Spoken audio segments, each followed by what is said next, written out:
Bismillahirrahmanirrahim. Assalamualaikum warahmatullahi wabarakatuh. Innal hamdalillah nahmaduhu wa nasta'inuhu wa nastaghfiruhu wa nu'minu bihi wa natawakkalu 'alaihi wa na'udzu billahi min shururi anfusina wa min sayyiati a'malina. من يهد الله فلا مضل له ومن يضلله فلا هادي له أشهد أن لا إله إلا الله شهادة التي تحط بها عن شاهدها وزرا وأشهد أن محمدا عبده ورسوله الذي أعز به بعد الذلة اللهم صل على سيدنا محمد وعلى آله كما لا نهاية لكمالك وعدد كماله أما بعد فقد قال الله تعالى في القرآن الكريم بعد أعوذ بالله من الشيطان الرجيم بسم الله الرحمن الرحيم يا أيها الذين آمنوا لا تخونوا الله والرسول تخونوا أماناتكم وأنتم تعلمون وقال أيضا يا أيها الذين آمنوا لا تلهكم أموالكم ولا أولادكم عن ذكر الله ومن يفعل ذلك فأولئك هم الخاسرون وأنفقوا مما رزقناكم من قبل أن يأتي أحدكم الموت ويقول رب لولا أخرتني إلى أجل قريب فأصدق وأكن من الصالحين ولن يؤخر الله نفسا إذا جاء أجلها والله خبير بما تعملون قال النبي صلى الله عليه وسلم إن الله لا ينظر إلى صوركم وأموالكم ولكن الله ينظر إلى قلوبكم وأعمالكم صدق الله العظيم وصدق رسوله الحبيب الكريم ونحن على ذلك من الشاهدين والشاكرين والحمدلله رب العالمين. Hadirin jemaah maghrib yang dirahmati Allah, duduknya kita di sini ini adalah merupakan salah satu tanda kecintaan Allah Subhanahu wa taala kepada kita. Karena hadirin, ketika Allah cinta kepada hambanya, Allah bukan ngasih harta yang banyak, ngasih jabatan yang tinggi. Tapi hadirin, Allah sibukkan hambanya tersebut dengan perkara agama, dengan nilai-nilai amal, dengan ditanamkan dalam hatinya keimanan yang kokoh. Siapapun dia, baik dalam segi zahirnya miskin ataupun kaya, yang dilihat itu bukan kaya miskinnya, tapi sibuk dan tidak sibuknya dengan urusan agama. Karena hadirin, waktu di dunia ini sebetulnya, kalau umpama kita mengacu kepada sabda Rasulullah sallallahu alaihi wasallam, itu sebetulnya hanya untuk urusan akhirat, hanya untuk perkara yang bermanfaat setelahnya kematian. Karena Nabi SAW bersabda, kata Nabi, ad-dunya mazra'atul lil akhirah. Itu kalau dilihat daripada hadis itu sudah jelas sebetulnya, tanpa harus ditafsirin lagi, sudah jelas bahwa kehidupan di dunia ini adalah mazra'ah, ladang untuk menjalani kehidupan di akhirat. Sementara kita pahami yang namanya hidup di akhirat Apakah kita butuh harta? Apakah kita butuh jabatan? Itu kan gak dibutuhkan sama kita. Sedikit banyak tidak dibutuhkan. Paling yang dibawa kain kapan, itu pun lama-lama busuk. Semua jadi santapan cacing-cacing tanah. Jadi apa yang bermanfaat kalau begitu setelah kematian? Di alam kubur, di mahsyar, di mizan, di sirat. Yang bermanfaat di sana cuma iman kita dan amal-amal soleh kita. Jadi yang dimaksud mazra'atul lil akhirah berarti di dunia ini sebetulnya adalah untuk mengusahakan bagaimana supaya iman kita ini semakin kuat, semakin kuat, semakin kuat, semakin kuat sampai istiqomah terbawa mati. Sebetulnya di dunia ini bagaimana supaya kita terus beramal lagi, beramal lagi, beramal lagi.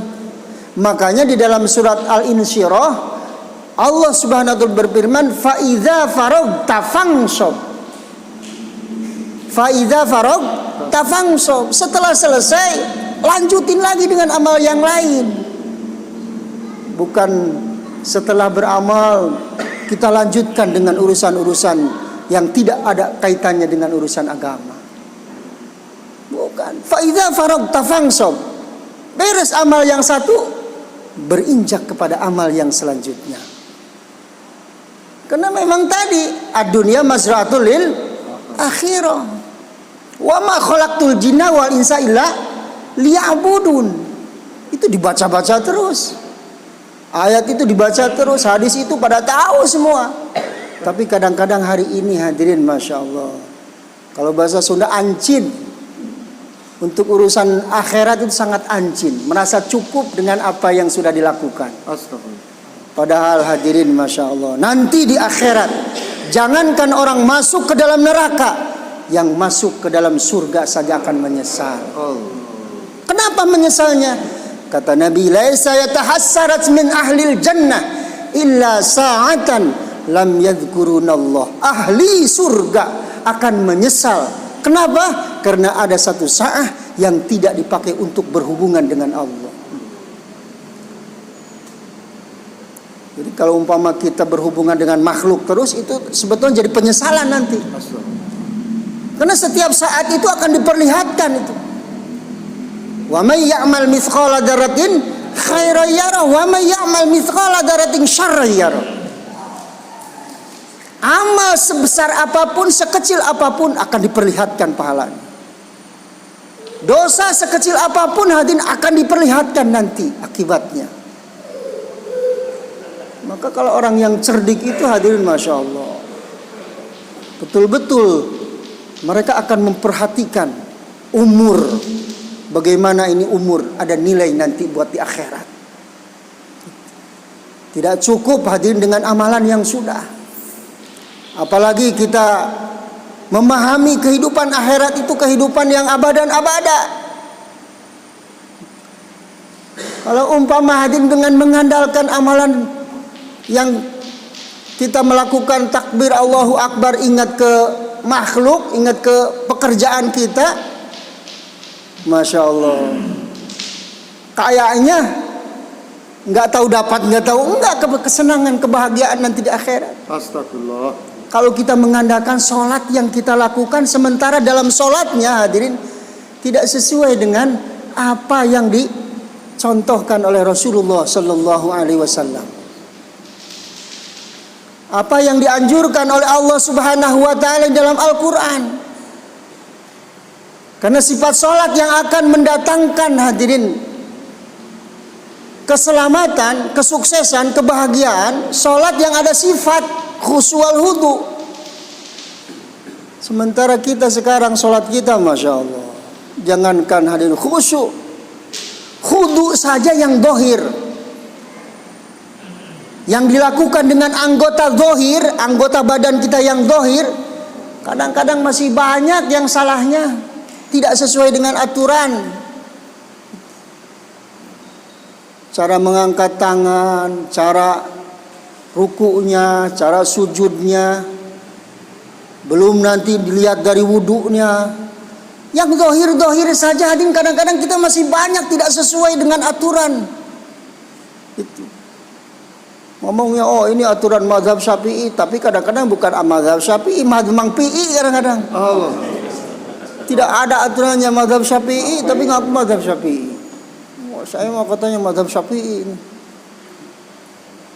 Sekarang itu Masya Allah, banyak hadirin aturan-aturan sholat yang khudu'nya saja belum bisa diwujudkan oleh kita, apalagi khusyuk.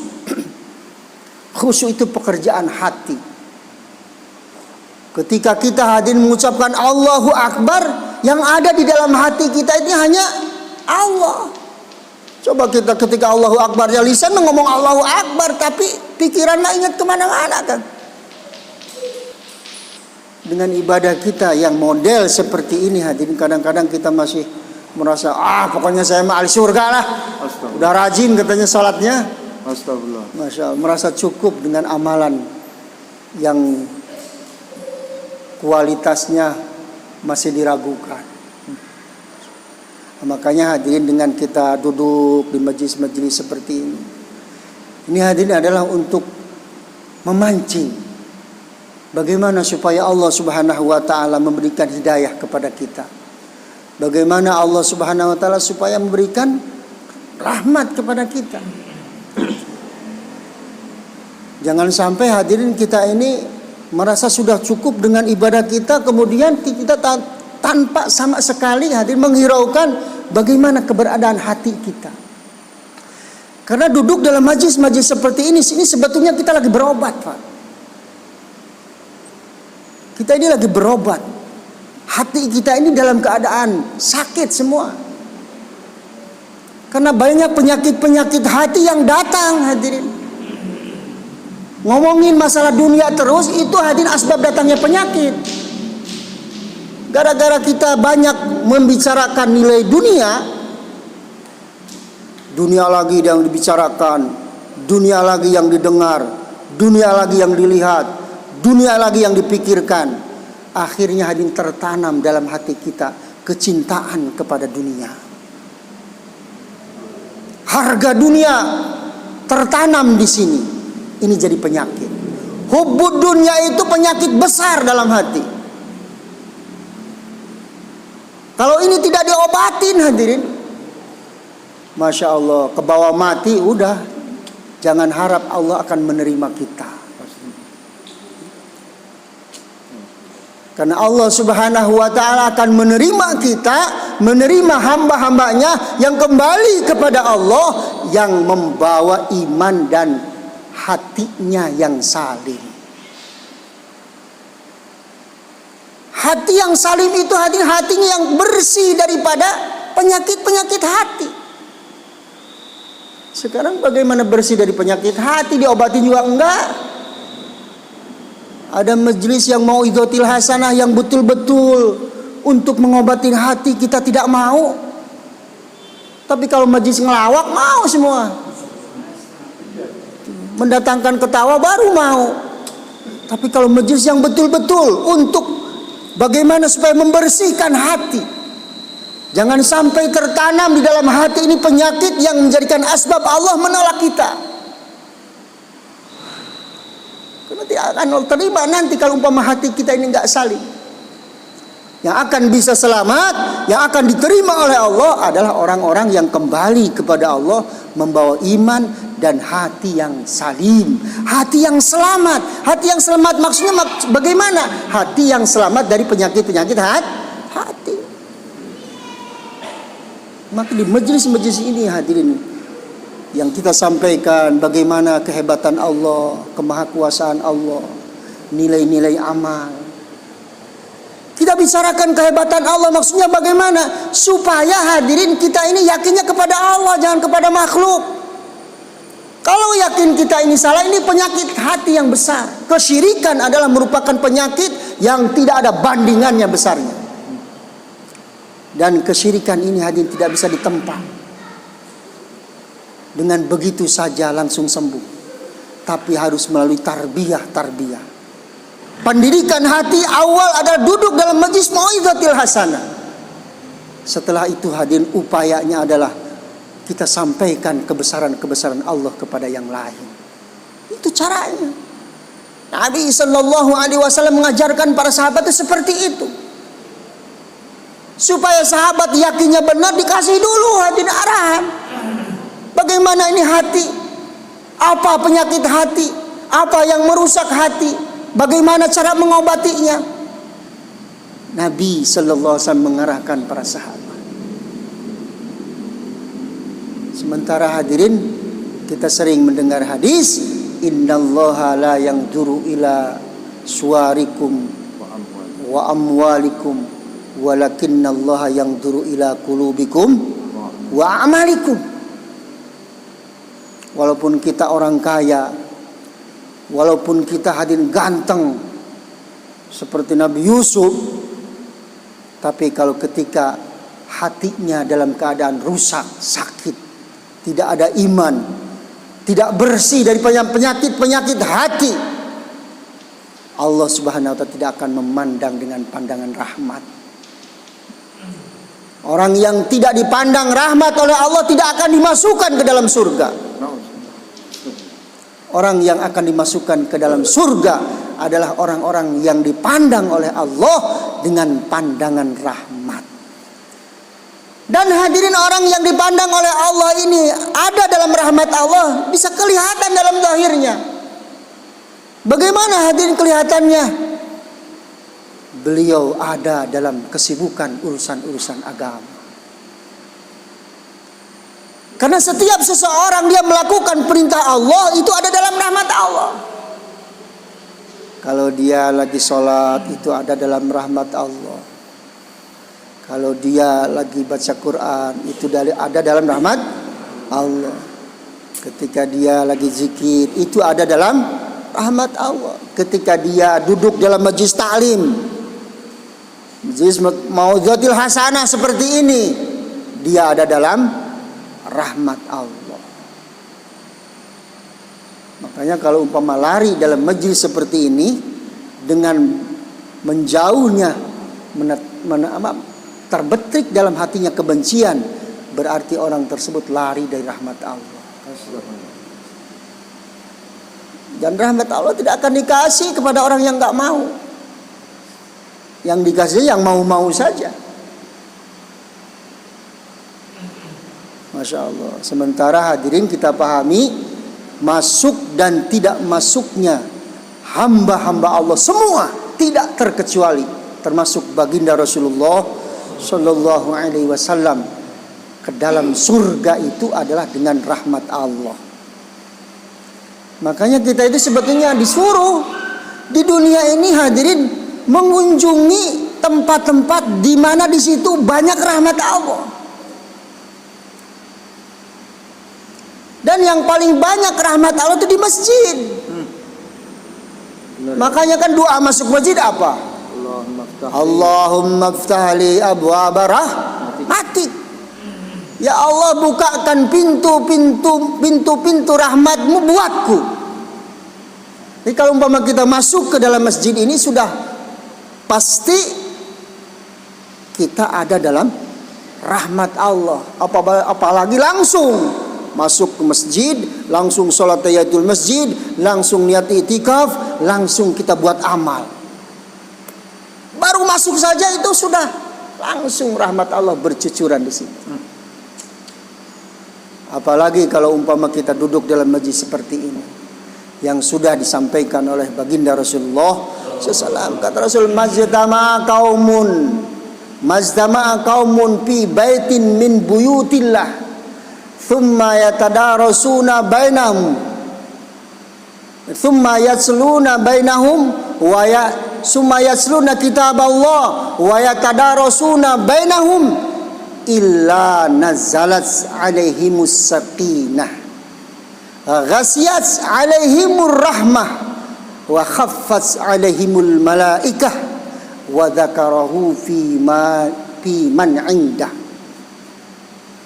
Tidaklah berkumpul satu kaum dari rumahnya Allah, maksudnya masjid. Di situ dibacakan ayat-ayat Al-Quran, thumma yasluna kitab Allah wa yatadarasuna bainahum, saling mengajarkan di antara sesama mereka. Satunya menyampaikan, dicerna sama yang lain. Ini kata Nabi, illa nazalat alaihimus sakinah, kecuali Allah Subhanahu wa taala, tidaklah mereka duduk di situ, Allah turunkan langsung sakinah. Di dalam hatinya Allah akan berikan sakinah, ketenangan jiwa. Dihilangkan. Makanya kalau umpama kita ini dalam keadaan pikiran ini rupak, sempit, bingung, datang aja sebetulnya ke majelis seperti ini, nanti Allah obatin. Langsung sakinah akan Allah berikan. Wa ghasiyat alaihimur rahmah, dia akan diliputi dengan rahmat Allah bercucuran terus. Allah cucuri dengan rahmatnya selama dia duduk di situ. Wa khaffat alaihimul malaika, malaikat mengurumuni. Kalau kelihatan Pak nih, kalau dibukakan kasab ini sampai aras kelihatan malaikat. Terus sampai aras. Malaikat itu setiap saat hadir mencari majlis-majlis seperti ini. Kalau sudah ketemu langsung mereka mengundang, "Nah, di sini." Karena makanan malaikat itu majlis-majlis seperti ini. Berkerumun dari mana? Dari segala penjuru malaikat sampai berbaris sampai arasnya Allah Subhanahu wa taala. Bahkan hadirin, saking hebatnya orang yang duduk dalam majlis seperti ini, wa dzakarallahu fi man indah, namanya dan nama kedua orang tuanya akan disebut-sebut oleh Allah di majelisnya para malaikat. Di depan para malaikat disebutkan si fulan bin fulan, si fulan bin fulan. Kalau umpama hari ini nama kita disebut, jangankan oleh presiden, oleh RT aja sudah senang kita. Apalagi kalau yang nyebutnya presiden. Ini bukan presiden lagi yang menciptakan presiden. Yang nyebutin kita Allah, nama kita disebut oleh Allah. Dan majlisnya bukan majlis yang kecil, majlis para malaikat. Si fulan bin fulan, si fulan bin fulan, si fulan bin fulan. Makanya majlis yang seperti ini besar. Kemanfaatannya buat kita di dunia, terutama nanti di akhirat.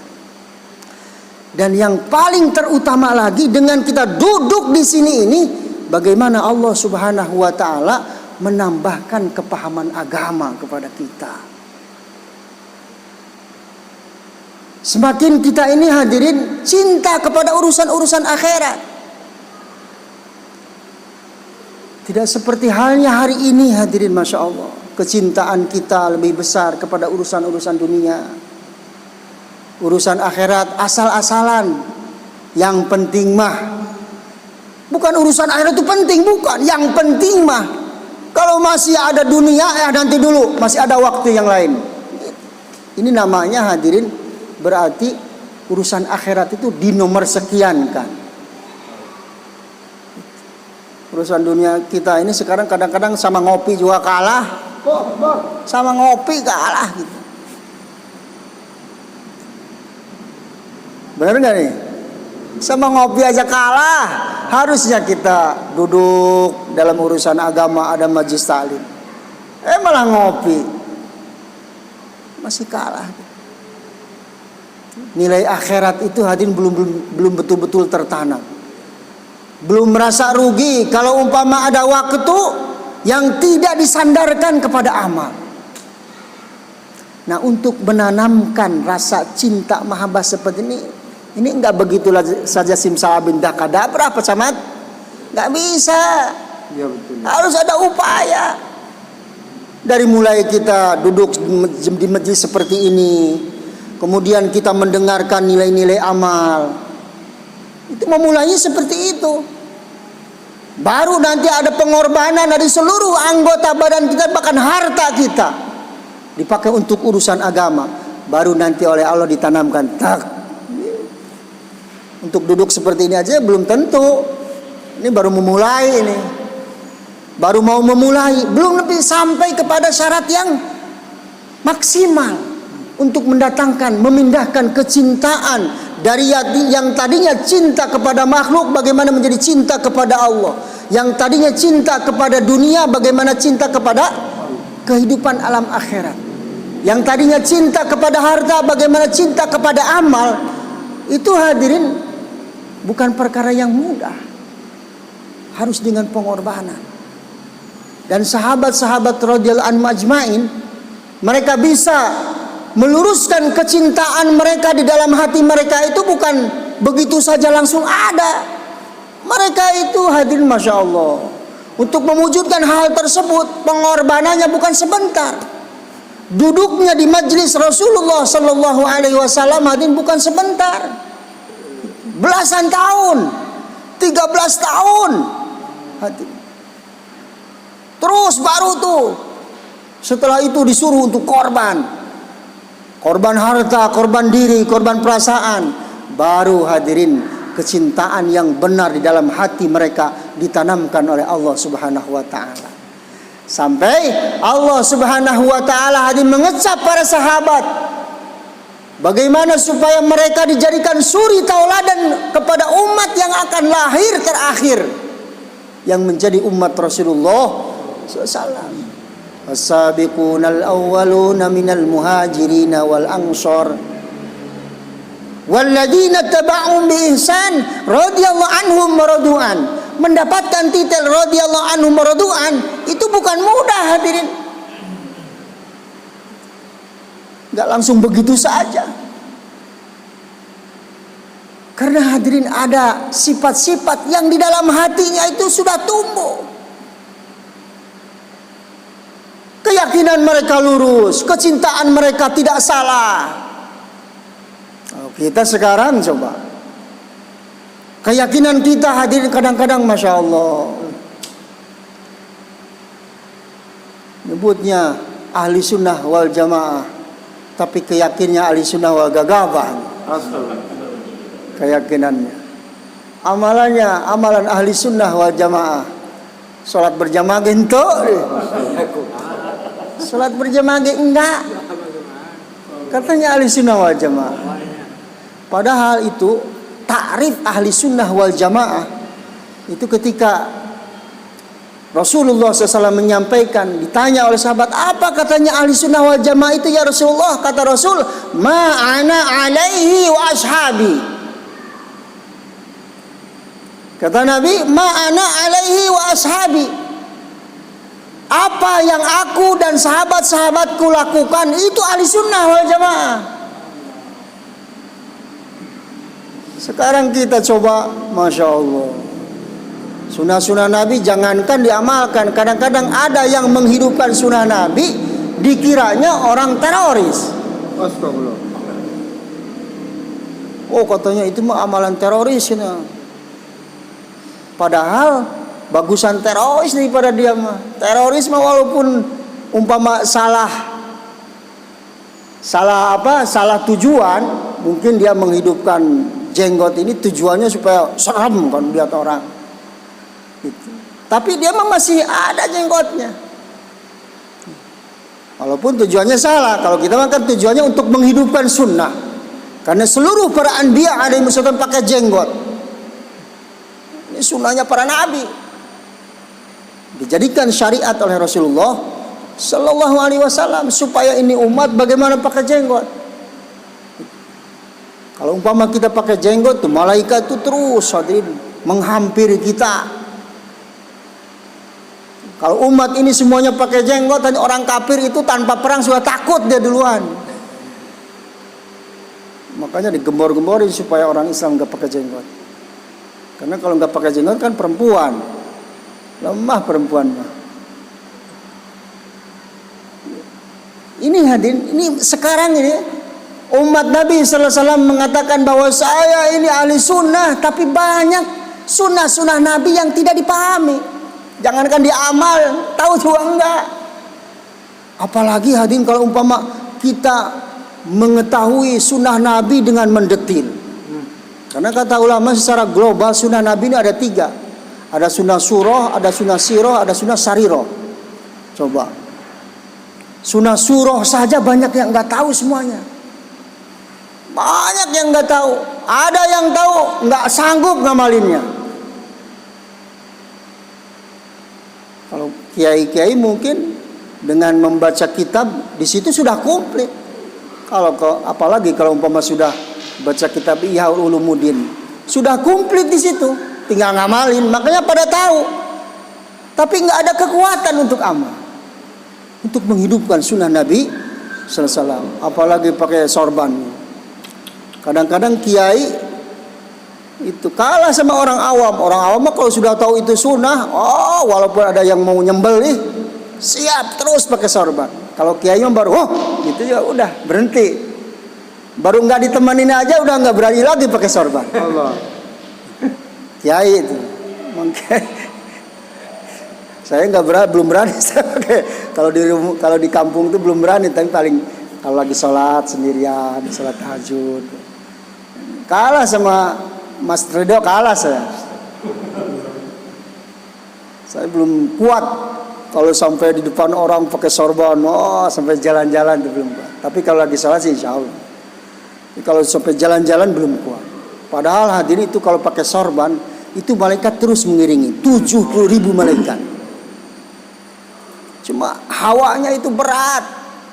Kadang-kadang dan godaan itu ada aja. Dulu saya pernah pakai sorban, dikejar-kejar perempuan terus. Lagi keluar 4 bulan dikejar-kejar perempuan. Katanya ditanya, cahayanya katanya. Kalau gitu udah lepas aja. Dia dilepas sampai sekarang nggak mau lagi saya. Ada aja godaannya itu. Menghidupkan sunnah itu, masya Allah. Memang ujian, banyak ujiannya. Gitu. Kadang-kadang kan ada yang salah guna juga pakai sorban itu, supaya orang pada tunduk. Astagfirullah. Salah juga itu. Jadi kita tetap ketika kita mengamalkan sunnah, kita niat untuk menghidupkan sunnah, untuk kalimatillah, meninggikan agama Allah. Banyak pokoknya hadirin sunnah-sunnah Nabi yang surah saja, gambar bentuk bagaimana Nabi Sallallahu Alaihi Wasallam, hadirin, dari ujung kaki sampai ujung rambutnya. Itu kita kadang hari ini umat Islam yang mengaku ahli sunnah wal jamaah nggak tahu semua. Banyak yang nggak tahunya. Ada yang tahu nggak kuat amalnya. Belum nanti sunnah sarirohnya, sunnah hati, sunnah pikir Nabi. Bagaimana pikir Nabi memikirkan umat, bagaimana supaya umat semua masuk ke dalam surga. Ini sunnah pikir saja kadang-kadang kita nggak ada sekarang. Memikirkan orang lain bagaimana bisa taat, ini kan salah satu sunnah pikir Nabi SAW yang paling besar, yang harus ada dalam benak pikir kita. Kalau umpama hari ini kita mengaku umat Nabi tapi pikir kita nggak ada seperti itu, mungkin hadirin akan dapat kendala di akhirat. Karena sunnah besar ini tidak ada dalam kehidupan kita. Belum lagi sunnah siroh, perjalanan. Perjalanan Nabi ada 2. Perjalanan ibadah mungkin kita ada yang naik ke haji, sholat mungkin dari rumah menuju masjid itu ada. Tapi perjalanan dakwahnya sudah belum kita langkahkan kaki kita untuk menuju seseorang, menyampaikan risalah nubuah kepada mereka. Ini sunnah Nabi, itu sunnah dakwahnya, sirah nubuahnya itu harus ada. Harus pernah kaki kita hadirin diperjalankan untuk menuju umat, bagaimana menyerukan kepada kebaikan, menyeru mereka untuk sholat, menyeru mereka supaya datang ke masjid, supaya melaksanakan perintah-perintah Allah. Ini sunnah sirah Nabi. Maka hadirin masya Allah, dengan adanya jemaah-jemaah yang seperti ini sebetulnya salah satu sarana bagaimana hadirin kehidupan yang dulu dikerjakan oleh Nabi dan para sahabat ada dalam kehidupan kita. Karena enggak ada satu-satunya jalan untuk bagaimana supaya kita mendapatkan keselamatan, kebahagiaan, kesuksesan dalam menjalani kehidupan kita dunia sampai akhirat, kecuali dengan mengikuti cara yang dicontohkan oleh Nabi Sallallahu Alaihi Wasallam dan para sahabat. Maka kita belajar hadirin seperti ini, datang ke masjid-masjid, datang ke kampung-kampung, bahkan hadirin datang ke provinsi-provinsi, bahkan datang ke negara-negara lain. Untuk apa? Untuk menghidupkan ini semua. Alhamdulillah nih dari Bogor ada 8 orang, ada 5 orang. ditemenin sama orang-orang sini, sekitar ada semuanya 10 orang di sini. Nah hadirin, mungkin besok kita akan pindah ke masjid yang akan datang. Mana kan pindahnya? Musola dekat di sini. Nah, mungkin di antara bapak-bapak yang ingin sama-sama belajar dengan kami, meluangkan waktu 3 hari untuk itu semua Pak. Itu untuk kita berobat lah. Itu mengawati hati kita. Kemudian hadirin mengajari kita ada bagaimana supaya kita lebih paham lagi dengan urusan-urusan agama, dengan sunnah-sunnah Nabi yang hari ini mungkin belum kita ketahui. Mudah-mudahan nanti dengan asbab kita hadirin meluangkan waktu keluar di jalan Allah sama-sama dengan jemaah, nanti sedikit demi sedikit hadirin pengetahuan kita akan bertambah. Dan bahkan yang lebih terpenting lagi, dengan asbab kita hijrah fi sabilillah, Allah Subhanahu wa taala akan menanamkan kekuatan iman kepada kita. Karena salah satu hadirin cara untuk menguatkan keimanan ini adalah dengan cara hijrah dan nusrah li'ila kalimatillah. Kita hijrah untuk urusan-urusan agama, kita nusrah membantu saudara kita untuk urusan agama. Itu akan menyebabkan iman kita ini meningkat di sisi Allah Subhanahu wa taala. Maka mudah-mudahan bapak-bapak bisa meluangkan waktu untuk belajar keluar di jalan Allah Subhanahu wa taala. Insyaallah Pak ya. Apalagi sampai 4 bulan mah itu. Kita juga cuma 40 hari. Ya minimal 3 hari lah temanin itu di tempat yang akan datang. Insyaallah. Siapa yang niat 3 hari besok? Yang 3 hari dari Makomi, dari tempatan Mbah? Siapa? Masya Allah. Insyaallah Pak ya. Mudah-mudahan Allah memberikan taufik dan hidayah kepada kita. Al-haqqu min rabbik wa la takum min tarin. Subhanaka Allahumma wa bihamdika asyhadu an la ilaha illa anta astaghfiruka wa atubu ilaik. Assalamualaikum warahmatullahi wabarakatuh.